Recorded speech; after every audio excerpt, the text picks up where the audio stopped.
Olá, meus amigos! A vida, às vezes, tem um jeito bem curioso de nos ensinar as lições mais duras, quando a gente menos espera. Eu sempre achei que conhecia a mulher com quem eu dividia a cama, os sonhos e o café da manhã. Achava que nosso amor era uma fortaleza. Mas até as fortalezas mais altas têm rachaduras, e foi numa noite silenciosa que eu descobri a minha. Eu nunca fui de ter um sono pesado. Os anos vão te deixando paranoico, e a insônia vira mais um hábito do que uma doença. Naquela noite, passadas as 2h15 da madrugada, o brilho fraco do celular da minha esposa, Isabela, tocou meu rosto. Ela estava sentada na beirada da cama, com as costas um pouco curvadas, tentando fazer com que seus dedos não fizessem barulho na tela. Fingi que continuava dormindo, com as pálpebras meio fechadas, só o suficiente para não me entregar. Alguma coisa não se encaixava. Não era a típica olhada nas redes sociais. Dava para notar na respiração dela. Não era tédio, era ansiedade contida. Observei ela se levantar em silêncio, com o celular na mão, e atravessar o quarto como se estivesse flutuando. A porta do banheiro se fechou suavemente, sem trancar. De onde eu estava, mal conseguia ouvir, mas a curiosidade me arrastou até a beira do colchão. Apoiei o ouvido na madeira da porta, prendendo a respiração. No começo, era só um sussurro. Depois a voz dela, doce, melosa, num tom que fazia tempo que ela não usava comigo. Ela não estava falando com uma amiga, não eram piadas. Era uma chamada de vídeo, e pelo jeito que a voz dela tremia entre risadinhas, entendi que do outro lado daquela tela havia um homem que conhecia muito bem o corpo dela. Eu morro de vontade que você me toque assim de novo, ela disse, de forma direta, cruel. E mesmo com as minhas pernas tremendo, me obriguei a ficar parado. Imaginei o rosto dela iluminado pela tela, aquele sorriso de canto, o mesmo que ela não usava mais comigo. E o pior não foi ouvi-la dizer que sentia falta de outro alguém. O pior foi ouvir como ela agradecia por ele não esquecê-la. Como dizia que o nosso relacionamento era uma rotina, que comigo ela se sentia estagnada, como se eu fosse uma espécie de intervalo comercial entre dois filmes que realmente importavam. Como se eu não fosse nada mais que o marido funcional, o provedor idiota. Quis chutar a porta, quebrar o espelho do banheiro, mas me contive, porque há coisas que doem mais quando a gente as enfrenta com a cabeça fria. Deitei na cama de novo e fechei os olhos com força. Ela saiu 5 minutos depois, sem perceber nada. Entrou debaixo dos lençóis, com o mesmo corpo que horas antes tinha sido meu, mas eu já não o sentia da mesma forma. Fedia a traição. Ela me deu um beijo na testa, frio, automático, como se estivesse beijando uma estátua, como se aquele beijo fosse o encerramento de uma peça de teatro que ela não tinha mais interesse em interpretar. Não dormi naquela noite. Pensei em cada gesto dos últimos meses, nas desculpas, em como ela já não me pedia para acompanhá-la ao supermercado, em como dizia que precisava de tempo para ela, para as suas coisas, para pensar. E agora, eu entendia tudo sobre pensar. Era em como não deixar rastros, em como continuar se encontrando com ele sem que eu suspeitasse. Só que ela deixou escapar um detalhe. Eu nunca durmo completamente, e naquela noite, sem saber, ela me deu a arma com a qual eu iria afundá-la. Na manhã seguinte, eu fingi, como fazem os atores que sabem que a última cena ainda não chegou. Levantei antes dela, preparei café, torradas e sorrisos. Ela desceu um tempo depois, com o roupão mal amarrado e o cabelo ainda bagunçado. Me deu bom dia com a voz pastosa, como se o sono a tivesse abraçado a noite inteira. Mentira. Eu sabia com quem ela tinha falado, o que tinha dito, como a voz dela falhava quando lembrava do sexo. Mas eu me fiz de bobo, porque o bobo, quando fica em silêncio, começa a parecer inteligente.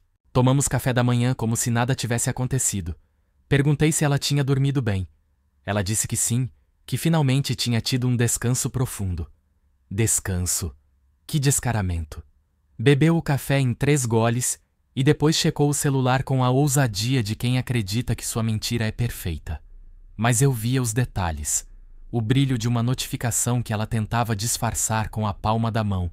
O jeito que baixava o volume quando digitava rápido, como se cada palavra doesse mais em voz alta. E eu ali, de braços cruzados, gravando tudo na minha cabeça, enquanto ela achava que o mundo continuava o mesmo. Ela saiu para resolver umas coisas, levou o celular, como era de se esperar, mas deixou o notebook aberto sobre a mesa da sala de jantar. Não bloqueado, não fechado, apenas com a tampa meio abaixada, em modo de espera. Foi aí que eu agi. Não sabia exatamente o que ia encontrar, mas algo dentro de mim sabia que o veneno estava ali. A sessão do WhatsApp Web continuava ativa. Foi só um clique e eu tinha toda a intimidade dela exposta. Conversas arquivadas, o nome Daniel, sem sobrenome. Frases que começavam com "E se dessa vez você largar ele de vez?" e terminavam com "Não aguento mais fingir com ele." Áudios, fotos, tudo. Mas o que me quebrou de vez não estava no chat, estava no Google Fotos. E lá estava tudo. Álbuns privados, fotos duplicadas recentes, prints de reservas de hotel, vídeos de segundos, mal focados, trêmulos, mas com gemidos que eu nunca tinha ouvido. Selfies em banheiros que eu não reconhecia, com lingeries que ela jamais me mostrou. E o pior, uma imagem dela em frente ao espelho, com o vestido preto que eu odiava, fazendo um biquinho com os lábios, que já não eram meus. Fechei tudo sem deixar rastros, como se não tivesse tocado em nada. Voltei para o sofá, com o coração batendo nos meus ouvidos. Eu sentia uma mistura de náusea e fúria no estômago, mas também algo mais. Calma. Porque não havia mais dúvidas. Não havia espaço para explicações, nem para discursos baratos de "foi um erro". Não. Aquilo era uma execução fria, uma demolição planejada. Ela pensava que tinha o controle, que jogava esse jogo sozinha. O que ela não sabia é que, sem querer, tinha me dado a chave para atear fogo em tudo. E eu ia fazer isso com paciência, com precisão, como quem afia uma faca enquanto sorri. Ela voltou para casa depois das 6 da tarde, com uma sacola de supermercado e uma desculpa ensaiada. Tinha passado na casa da irmã, ficou conversando e por isso se atrasou. Eu sorri para ela, disse que não tinha problema, que eu tinha aproveitado para descansar e ver um filme. Ela me beijou na bochecha, de forma automática, e foi direto para o banho. Fechou a porta como sempre, mas dessa vez não trancou. Ouvi ela cantarolando uma música antiga, aquela que costumava colocar quando se arrumava para me ver. Agora, era um ritual para outro. Tudo o que antes era nosso tinha mudado de dono. Naquela noite, dormimos juntos, ou melhor, fingimos dormir. Eu, com as costas tensas. Ela, com o celular debaixo do travesseiro, como se seu segredo pudesse ser protegido por algodão. Cada vez que o celular vibrava, ela se ajeitava, como um ladrão que teme ser descoberto. Fiquei olhando para a nuca dela por horas. Pensei em gritar tudo, em arrancá-la da cama aos empurrões, fazê-la admitir entre lágrimas tudo o que eu já sabia. Mas não, porque eu não queria uma confissão. Eu queria justiça. E a justiça não se improvisa, se constrói. Eu já tinha o material, mensagens, imagens, áudios. Só me faltava o mais importante, o golpe final. Passei o dia seguinte organizando tudo. Prints de tela, as datas dos encontros, os locais dos hotéis. Entrei na agenda dela, que estava sincronizada com o Google. Tudo foi mais fácil do que eu imaginei. Lá estava o compromisso. 4 da tarde. Hotel Imperial. Quarto 204. Ela tinha anotado como se fosse uma reunião de trabalho. Encontro com cliente VIP. Eu ri sozinho em frente ao monitor. Cliente VIP. Ela não poderia ter sido mais clara. Aquele eufemismo me deu o que eu precisava. A confirmação definitiva e a hora exata para interceptá-la, sem que ela pudesse escapar. Faltavam 2 dias. Tempo suficiente para conseguir uma câmera pequena, daquelas que parecem um pendrive. Comprei à vista, sem nota fiscal. Carreguei, testei e tudo funcionou. Planejei gravar tudo. Queria que ela se visse mentindo. Não queria apenas destruir sua mentira. Queria que ficasse gravado o momento exato em que ela percebesse que seu teatro estava desmoronando. Pensei em contar tudo ali mesmo, na porta do hotel. Mas não. Era melhor entrar antes, estar lá dentro, esperando por ela. E que, quando ela cruzasse aquela porta, com a lingerie nova e o sorriso diamante, encontrasse algo que não esperava. À noite, jantamos juntos. Ela estava diferente, nervosa, mais atenta ao celular do que ao meu rosto. Eu fiz o papel de marido conformado. Perguntei se ela queria ir ao cinema no sábado. Ela disse que não, que já tinha combinado de visitar uma antiga colega da faculdade. Essa foi a sua desculpa. Eu gravei. Não com o telefone, mas na minha memória, palavra por palavra. Apenas assenti e continuei comendo, mas por dentro, cada garfada era uma contagem regressiva. Em 2 dias, a farsa iria acabar, e eu estaria lá, de olhos bem abertos, esperando para vê-la cruzar o limiar e cair. Cheguei ao hotel 1 hora antes. Tinha reservado o quarto ao lado do deles. Mesmo andar, mesma vista, tudo medido milimetricamente. Me vesti como uma pessoa qualquer. Camisa clara, jeans limpo, rosto neutro. Ninguém suspeita do cara que parece entediado. O recepcionista não fez perguntas. Me entregou o cartão magnético como se eu fosse mais um cliente. Subi, verifiquei a localização, conectei a câmera e esperei em silêncio até que eles chegassem. Eu precisava que eles estivessem lá dentro para posicionar a câmera. Ela apareceu com um vestido preto que grudava nas suas pernas como uma sombra, lábios vermelhos, penteado de salão. Notava-se que ela não vinha de nenhuma faculdade. Atrás dela, ele, camisa aberta, sorriso de idiota confiante. O tipo que acha que é mais homem por dormir com uma mulher casada. Eles não se beijaram no corredor. Ela olhou para os lados, nervosa. Tinha medo de ser vista, mas não o suficiente. Abriram a porta e entraram. Eu apenas cerrei os dentes e fiz um esforço desumano para não sair e cometer uma loucura.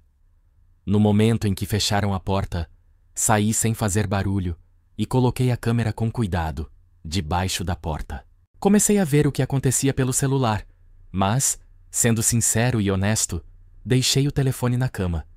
Eu não era capaz de ver nada. E, sinceramente, até hoje sinto nojo só de lembrar. Pela parede que dividia os quartos, eu podia ouvir tudo. As risadas forçadas. Como ela dizia que tinha pouco tempo, que o marido anda meio estranho.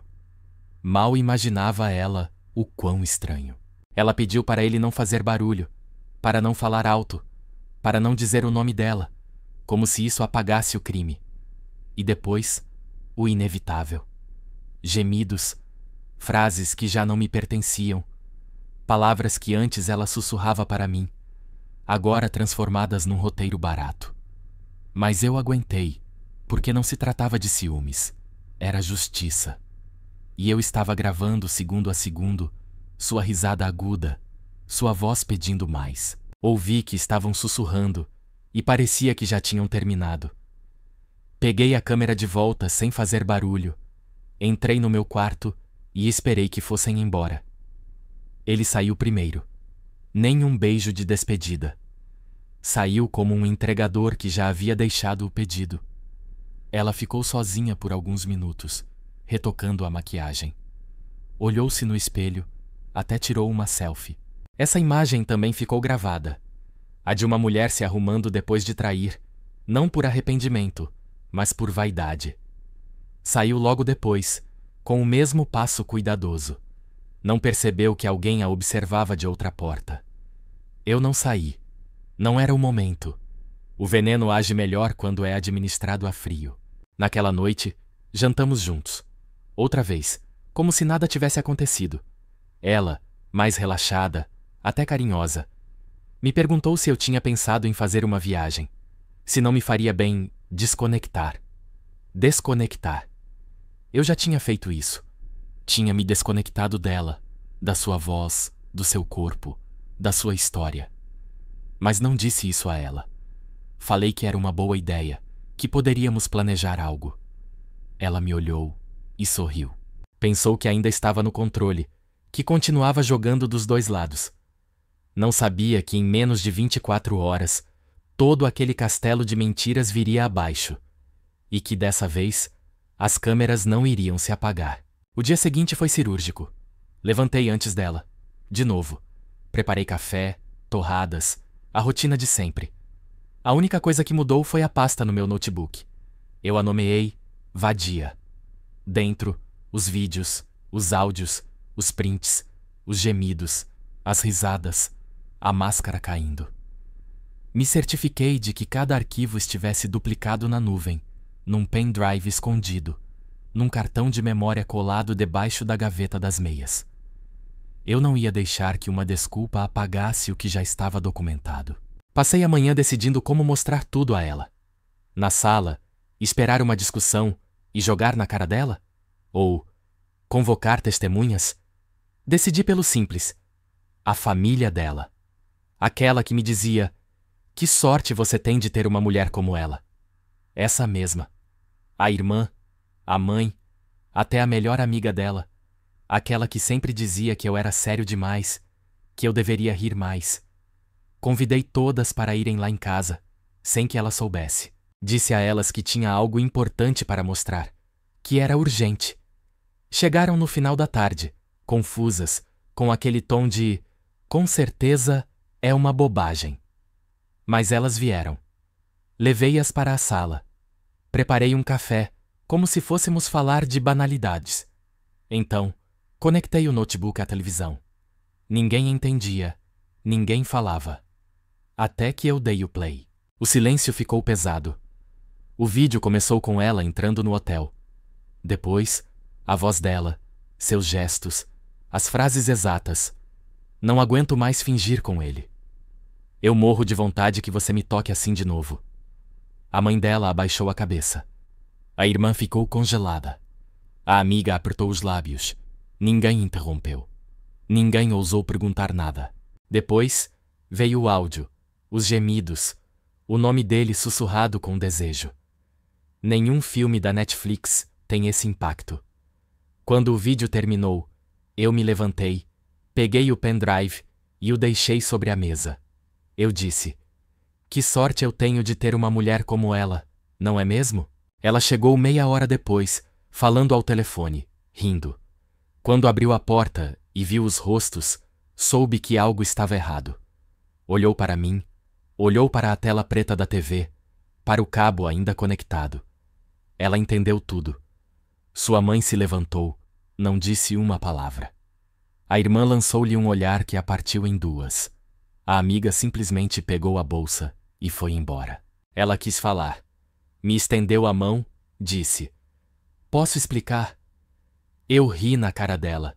Disse que não precisava, que ela já tinha explicado tudo, sozinha, com riqueza de detalhes e com uma ótima iluminação. Naquela noite, eu dormi sozinho. Ela foi embora sem mala, sem dignidade, sem saber o que fazer. Eu dormi na mesma cama onde tantas vezes ela fingiu que me amava. E dormi bem, como há anos não dormia. Com a tranquilidade de ter arrancado a máscara dela sem gritar, sem implorar, sem sujar minhas mãos. Apenas com a verdade crua, clara, projetada em tela grande. Porque há coisas que não se resolvem discutindo. Algumas traições merecem uma estreia pública.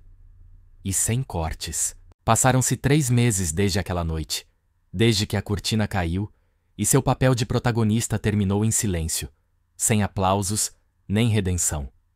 Ela não voltou para casa, não pediu perdão, apenas desapareceu como os covardes desaparecem, sem dar as caras, esperando que o tempo faça o trabalho sujo que eles não tiveram a coragem de enfrentar. Fiquei sabendo por terceiros que ela tentou ficar com ele, com o Daniel. Duraram 2 semanas, o suficiente para ele entender que não se pode construir nada com alguém que se esconde para amar. Ele a deixou. Simples assim. Como ela me deixou, mas sem provas, sem testemunhas, sem consequências. Ele apenas devolveu a ela o vazio. As pessoas me perguntam se eu sinto falta dela. Às vezes, sim. Mas não dela. Sinto falta da mulher que eu pensei que ela era. Aquela que eu inventei na minha cabeça. A que eu defendi diante de todos enquanto ela me apunhalava pelas costas com uma risada abafada. Eu me viciei numa ilusão, e como todo viciado, tive que chegar ao fundo do poço para me libertar. Agora, eu ando de frente. Mais reto, mais frio. Já não deixo que ninguém me diga quanto eu valho. Aprendi que não se deve implorar por amor, nem pedir fidelidade. Ou se dá, ou não se dá. E se não se dá, a gente corta. Rápido, sem anestesia. Hoje, vivo sozinho, mais leve, mais real, com menos fé em discursos e mais atenção aos detalhes. Voltei a gostar dos silêncios, aqueles que antes me davam medo. Aprendi que a lealdade não se exige, se nota. E que, quando um corpo deixa de abraçar com a alma, já não é refúgio, é túmulo. Eu estive morto por um tempo, sim, mas despertei. E o fiz com os olhos bem abertos, com raiva, sim, mas também com clareza. E se algum dia ela voltar, se tiver o descaramento de bater na minha porta, só direi isto: obrigado por me ensinar que nem todas as quedas são perdas. Às vezes, o chão é o único lugar de onde a gente pode se levantar de novo, sem ela, mas completo, verdadeiro. E acordado, como naquela noite em que ela foi ao banheiro, pensando que eu dormia. No final, meus caros, a gente aprende que o amor próprio não pode ser negociado. A dor da traição é amarga, mas ela passa. O que fica é a força que a gente nem sabia que tinha. Hoje, eu não guardo rancor, guardo a lição. Um coração em paz vale mais do que qualquer companhia vazia. E a minha paz, essa ninguém mais me tira. Que essa história sirva não para desconfiar do amor, mas para valorizar a lealdade, começando pela lealdade a nós mesmos.